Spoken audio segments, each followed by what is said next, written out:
¿Qué tal? Bienvenidos a Explora, un programa del Ministerio de Educación de la Nación, que convoca a prestigiosos científicos de la Argentina para que nos acerquemos a los grandes temas de la ciencia contemporánea. Hoy exploramos el cambio climático y su relación con las actividades humanas.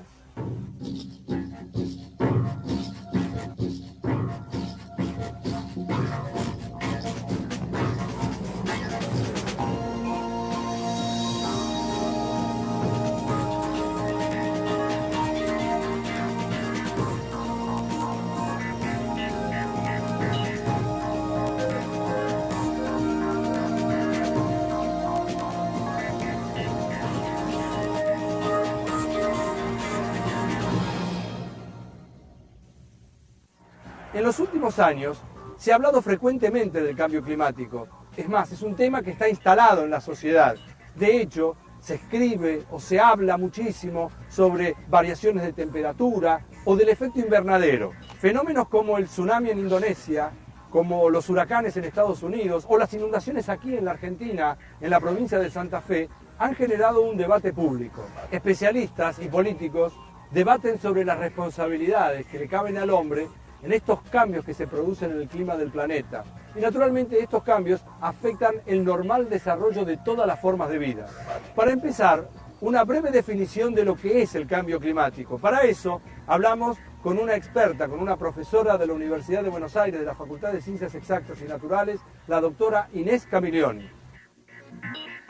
El cambio climático es la variación del clima, de parámetros meteorológicos que tienen que ver con la atmósfera durante un periodo prolongado de tiempo y en una forma significativa.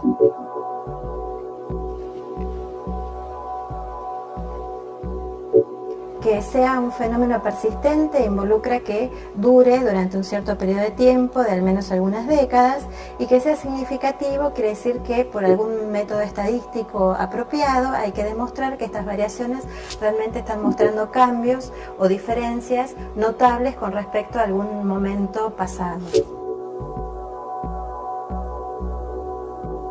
El clima tiene una variabilidad natural. ¿Qué quiere decir? Que se desarrollan ciertos procesos que hacen que algunos veranos sean más calientes, algunos inviernos sean más fríos. Esto provocado por causas naturales, pero existen actividades que realiza la humanidad, que realizan los hombres, que hacen que el clima también se vaya modificando. Este tipo de modificaciones son lo que nosotros llamamos modificaciones resultado de las actividades antrópicas.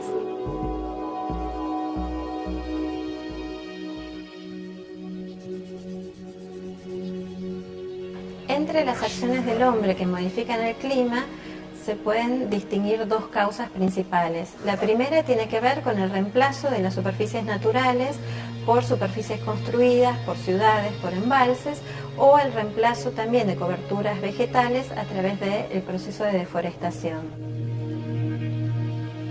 La segunda causa tiene que ver con la inyección a la atmósfera de gases producto de actividades humanas y de procesos industriales.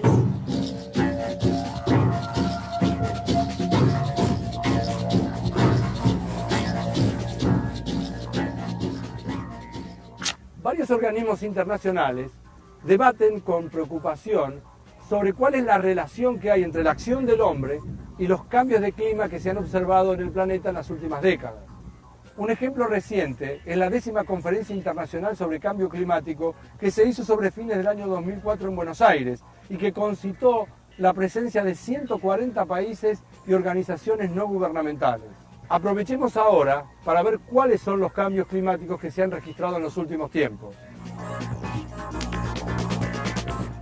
En los últimos años se produjeron cambios climáticos concretos, como el aumento de la temperatura media global de 0,6 de grado en los últimos 150 años, cambios en los niveles de precipitación, esto significa aumentos en la lluvia en algunos lugares y descensos en otras, retroceso en la mayor parte de los glaciares del mundo. Lo importante de estos cambios es que se produjeron en un periodo de tiempo suficientemente corto que nos permite descartar muchos de los factores naturales que citamos previamente que tenían que ver con procesos geológicos o astronómicos. Y es por este motivo que todos estos cambios pueden ser en gran medida asociados a las acciones humanas sobre el clima.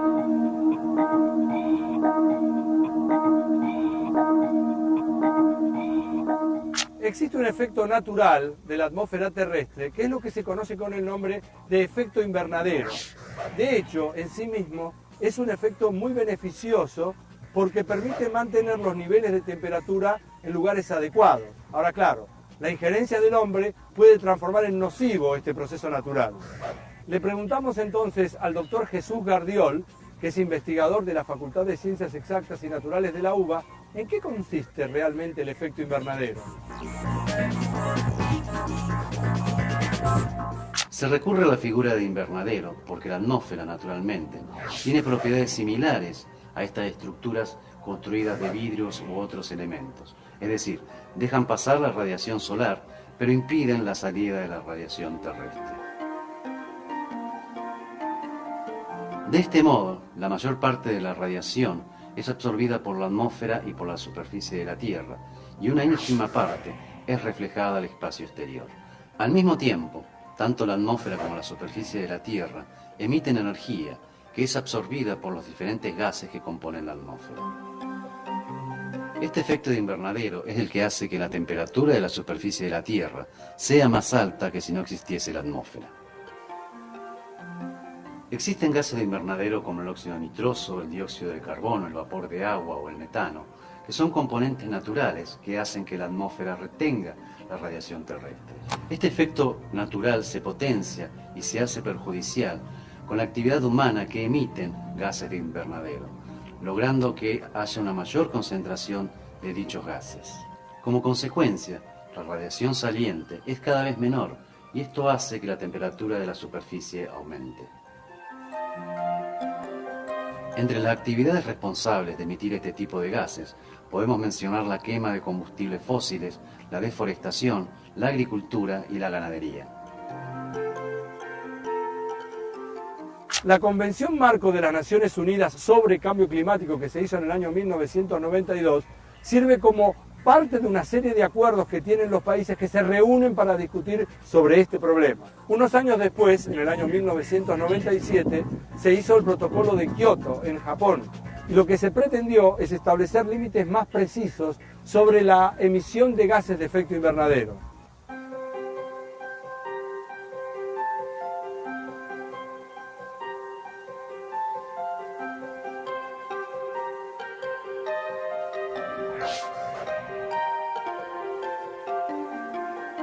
La Convención Marco de las Naciones Unidas sobre el Cambio Climático establece como principal objetivo estabilizar las concentraciones de gases de efecto invernadero en la atmósfera a un nivel que impida interferencias peligrosas con el sistema climático.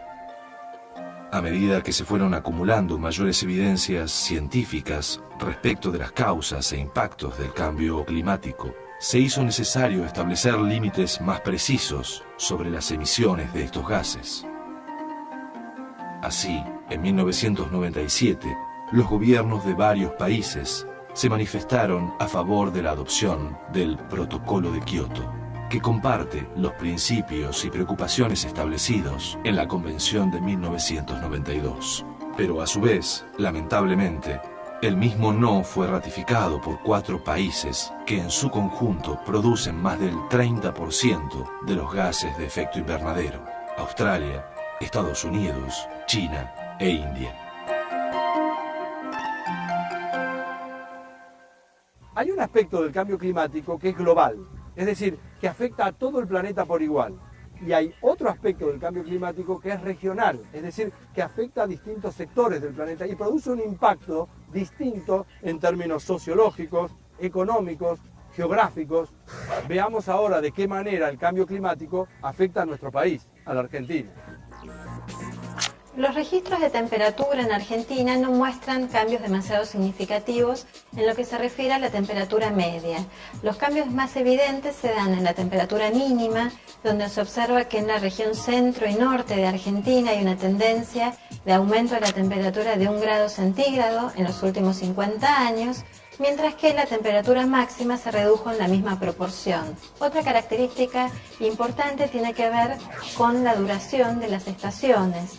Se observa que en gran parte del país hay una tendencia a que el verano se prolongue hacia el otoño y que los inviernos sean cada vez más cortos y menos severos.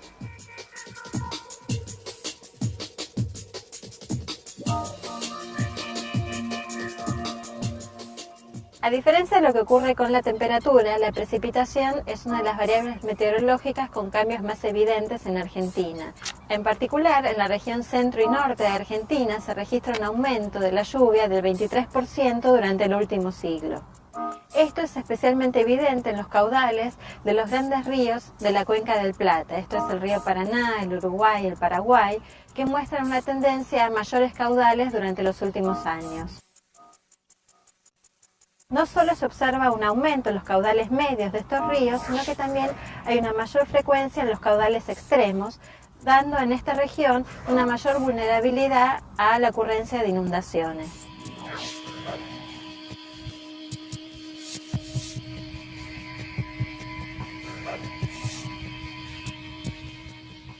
En contraste con lo que ocurre en la zona de la Cuenca del Plata, existe una región de Argentina que muestra tendencias negativas con respecto a la precipitación.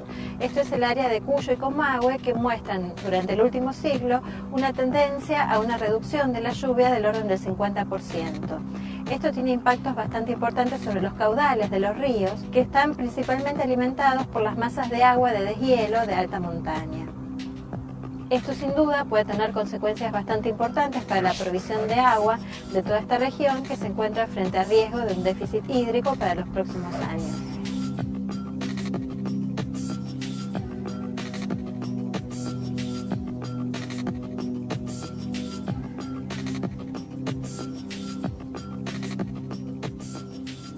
Otro cambio significativo está vinculado con la modificación del nivel del río de la Plata. En el último siglo, en el puerto de Buenos Aires, el nivel del río aumentó 17 centímetros. En los últimos años aumentó la frecuencia de vientos del este sobre el estuario del río de la Plata y también aumentó la frecuencia de ocurrencia de sudestadas. Esta situación pone en riesgo de mayor frecuencia de inundaciones a toda la franja costera del área metropolitana y también aumenta las posibilidades de erosión en toda la zona costera. En el próximo bloque de Explora vamos a analizar las inundaciones que ocurrieron en Santa Fe, en nuestro país, en el año 2003. De hecho, vamos a ver cómo una verdadera catástrofe nos enseñó a pensar cómo se puede modificar la vida en función de un desastre natural. Pero al mismo tiempo vamos a pensar y a entender cómo lo social y lo político tuvieron una incidencia tan fuerte que produjeron consecuencias mucho peores que las meramente naturales. Seguimos ahora en Explora. El capítulo de hoy está dedicado al cambio climático y su relación con la actividad humana. Las inundaciones de la provincia de Santa Fe tocaron la vida de 24.000 hogares. Dejaron 130.000 evacuados sobre una población total de 500.000. Pero la situación fue muchísimo peor porque las aguas avanzaron sobre una población que tenía una pobreza preexistente y una cantidad de desocupados realmente altísima.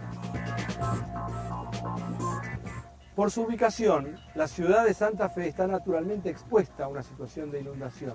¿Por qué? Porque está enclavada en la convergencia de dos grandes ríos, como el Paraná y el Salado. De hecho, esto hace que sea mucho más propensa para la inundación. Ahora, claro, naturalmente el debate público se generó. ¿Se podría haber previsto esto? Al respecto, hablamos con la doctora Claudia Nattenson, que es geógrafa de la Facultad de Filosofía y Letras de la UBA.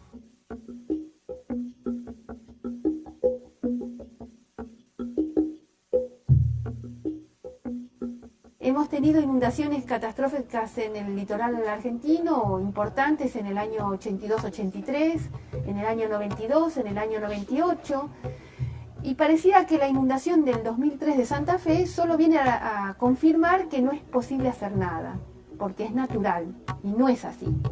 Soy Elvira, la mamá de Mauricio Medrano, que está desaparecido. A cualquier persona que sepa de él, por favor, que se comunique con la policía. Aun cuando las causales de tipo físico-natural sean efectivamente importantes, las sociedades históricamente han podido enfrentar este tipo de fenómenos. Entonces, nosotros nuevamente nos preguntamos por qué en Santa Fe el impacto fue tan terrible, fue tan importante. Para contestar este tipo de cuestiones, nosotros hemos encontrado un buen marco teórico en lo que es llamada la teoría social del riesgo. En este marco debemos considerar efectivamente 4 dimensiones por lo menos para poder enfrentar este tipo de problemas. Uno lo hemos llamado peligrosidad, que tiene que ver con las características peligrosas o la amenaza que proviene de los fenómenos físico-naturales en sí. El segundo es la exposición, que tiene que ver con la distribución en el territorio de bienes y personas y qué es lo que está expuesto frente a esos peligros. El tercero lo hemos denominado vulnerabilidad social, y tiene que ver con cómo la sociedad está funcionando en la normalidad y con qué capital cuenta para enfrentar situaciones extraordinarias.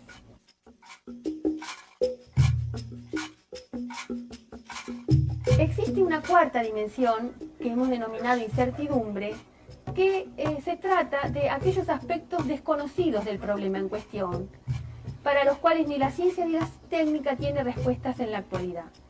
La incertidumbre crece a expensas de los desconocimientos de las otras 3 dimensiones que hemos mencionado y se maneja políticamente, es decir, no hay posibilidades de establecer una solución científico-técnica, entonces la solución va a pasar por la decisión, por lo político, por lo social. Es interesante lo que propone la doctora Nathanson, porque nos permite darle un marco conceptual diferente al análisis de lo que sucedió en la catástrofe de Santa Fe en el año 2003. No solamente hay que analizar los agentes naturales, eso está bien, sino que también hay que pensar en lo que ella llama la teoría social del riesgo, es decir, la peligrosidad, la incertidumbre, la disposición, la vulnerabilidad social. Estas son 4 dimensiones diferentes que nos permiten abordar el problema de una manera distinta. Si la incertidumbre es aquello que no se conoce, en el caso de Santa Fe podemos encontrar que falta información hidroclimática para poder desarrollar sistemas de alerta locales. Que den información a ver si Santa Rosa de Lima se va a llenar de agua o no, o si no hay peligro todavía. Desde el punto de vista de la exposición, ha faltado también lo que son llamadas, el desarrollo de lo que es llamado medidas blandas, planes de contingencia que prevean la posible llegada de una inundación, para la cual la población se prepara haciendo ejercicios de simulación. ¿A qué hora más o menos va a llegar el agua acá? Porque yo me estoy evacuando solo Y desde el punto de vista de la vulnerabilidad social, cuanto mejor esté la sociedad desde el punto de vista económico, mejor va a poder responder y con más recursos va a poder contar para recuperarse en el caso de un impacto de esta naturaleza. Tuvimos la inundación del 82 y bueno, en ese momento se dijo, es una situación extraordinaria, es la máxima centenal. Pero pocos años después, en el 92, volvimos a tener una inundación importante en el litoral argentino. Y luego en el 98, otra más. Entonces, aquello que parecía que era extraordinario, se va transformando en algo normal. Tenemos que convivir con las inundaciones como pulsos naturales. La sociedad, para manejar este tipo de cambio, debe manejar estas incertidumbres previendo, estableciendo planes que nos permitan prever qué es lo que va a pasar y obrar en consecuencia.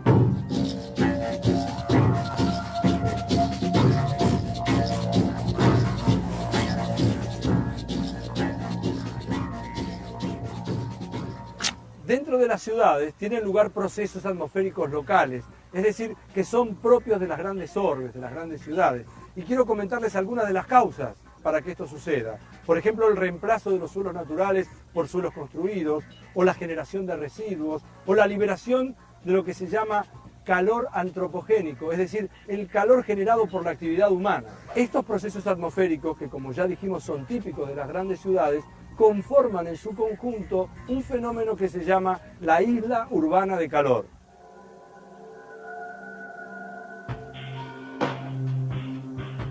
La isla urbana de calor es un fenómeno que hace referencia a las diferencias de temperatura que se registran entre una ciudad y su entorno rural.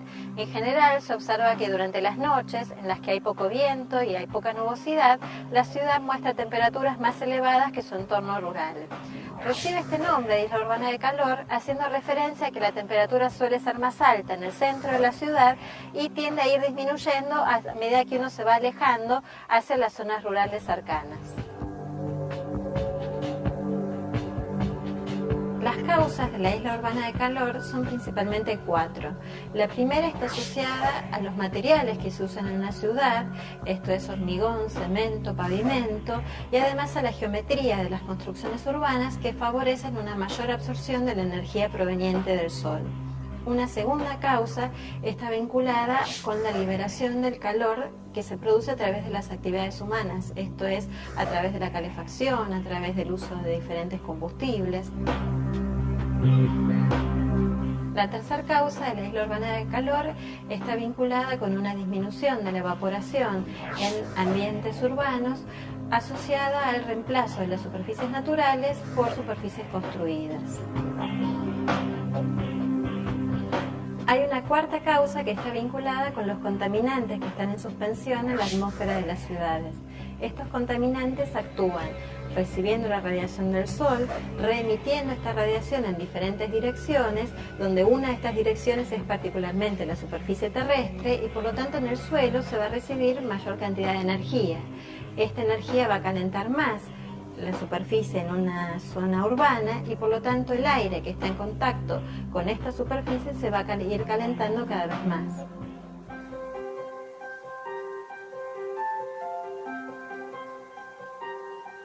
La intensidad de la isla de calor se evalúa como la diferencia entre la temperatura medida en el centro de la ciudad y la temperatura medida en una localidad rural cercana.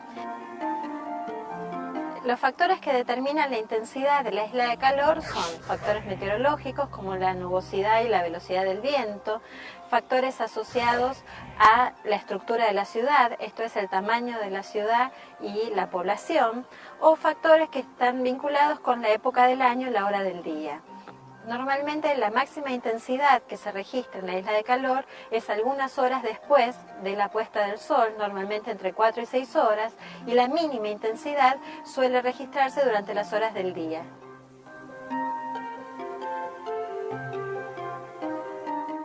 La isla urbana de calor produce efectos meteorológicos, económicos y hasta biológicos, y en todos los casos produce impactos positivos y negativos. Vamos a ver ahora cuáles son esos efectos. Desde el punto de vista meteorológico, una de las consecuencias de la isla urbana de calor está asociado al aumento de la precipitación en zonas urbanas comparados con el entorno rural. La isla urbana de calor actúa de forma tal que el aire más cálido que está sobre la atmósfera de la ciudad es forzado a ascender al tener mayor temperatura. En este proceso de ascenso se va enfriando y actúa haciendo que la humedad que contiene condense y dé origen a nubes y precipitación. Este aire que está forzado a ascender es normalmente reemplazado por una brisa de aire más fresco que llega a la ciudad proveniente desde las zonas rurales cercanas. Las consecuencias socioeconómicas se traducen en modificaciones en los requerimientos de energía en ambientes urbanos. En el invierno, las mayores temperaturas que se registran en una ciudad hacen que las necesidades de energía para calefacción sean menores y por lo tanto es un impacto beneficioso. Pero como contraparte, durante el verano, mayores temperaturas van a estar asociadas a un mayor requerimiento de energía para aumentar la refrigeración. Uno de los impactos negativos de la isla urbana de calor está asociado a los efectos sobre la salud. En esta figura se presenta la evolución del número de muertes en la ciudad de Buenos Aires en función de los valores de la temperatura. Lo que se observa es que a medida que la temperatura aumenta, el número de muertes va disminuyendo porque hay menor riesgo de enfermedades cardiovasculares y respiratorias. Esto sucede hasta que la temperatura aumenta hasta un nivel tal, hasta una temperatura crítica determinada, en el que comienzan los efectos de un estrés térmico sobre la población en riesgo, de forma tal que, pasada esta temperatura umbral, el número de muertes comienza a aumentar. El hombre, desde la ciencia, trata de aminorar el impacto que se genera sobre la naturaleza cada vez que produce algo. Y por eso en esta última parte de Explora quiero presentar una disciplina singular. Se llama bioarquitectura o diseño bioambiental. Vamos a consultar ahora a la arquitecta egresada de la Universidad de Buenos Aires, Silvia de Schiller, y ella nos va a explicar que los edificios nunca son inocentes. La edificación siempre altera el medio ambiente y el clima.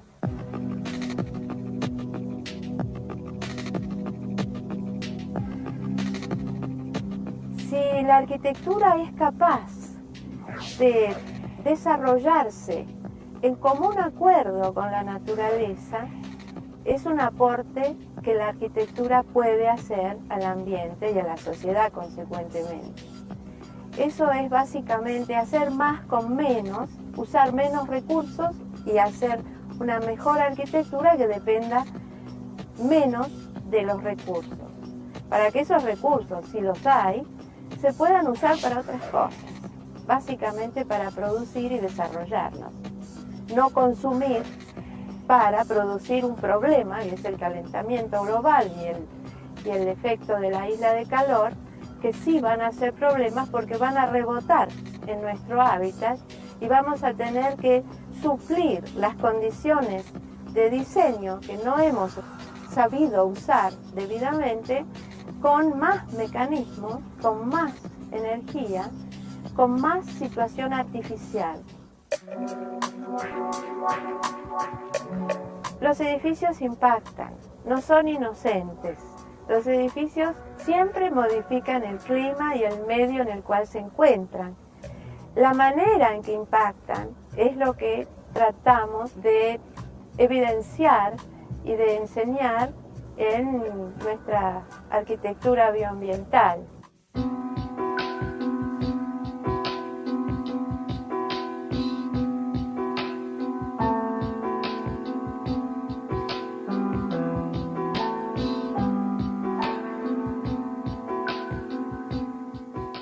Los edificios que requieren calefacción o refrigeración artificial en realidad afectan notable y negativamente lo que se conoce con el nombre de microclima urbano. De hecho, esto tiene vinculación con lo que habíamos hablado antes, con el efecto invernadero. En Argentina, el 25% de los gases de efecto invernadero lo produce el hábitat construido, los edificios, a través de el uso de la calefacción, de la iluminación, de la refrigeración. Pero la dependencia en la calefacción, la refrigeración, la iluminación artificial depende exclusivamente del diseño. En este capítulo de Explora vimos los factores que intervienen en el cambio climático y sus principales consecuencias en el medio ambiente. Y además comprobamos la incidencia que tiene la actividad humana en la intensificación de lo que se llama el efecto invernadero. Y también vimos el surgimiento de nuevas disciplinas, como la bioarquitectura, que tiene por un lado un objetivo que es el de mitigar estos efectos, y por otro lado de conseguir lo que se llama la sustentabilidad urbana. Este fue un nuevo capítulo de Explora, un programa del Ministerio de Educación de la Nación. Soy Elvira, la mamá de Mauricio Medrano, que está desaparecido. ¿A qué hora más o menos va a llegar el agua acá? Porque yo me estoy evacuando solo. Empezó a entrar y cada vez más rápido. Y en un momento entra rapidísimo, ya entra por la ventana. Quiero avisar a mi familia que estoy bien. Que den información a ver si Santa Rosa de Lima se va a llenar de agua o no. O si... Ver a gente llegar desesperada buscando a la familia. Por el frente de la cancha Colón y la canoa chocó contra un faro. No tengo colchón, no tengo cobija, no tengo... El pobrerío, la gente laburante, la gente que tiene menos posibilidades de salir. En un momento quedó todo en silencio, toda esa gente se había ahogado.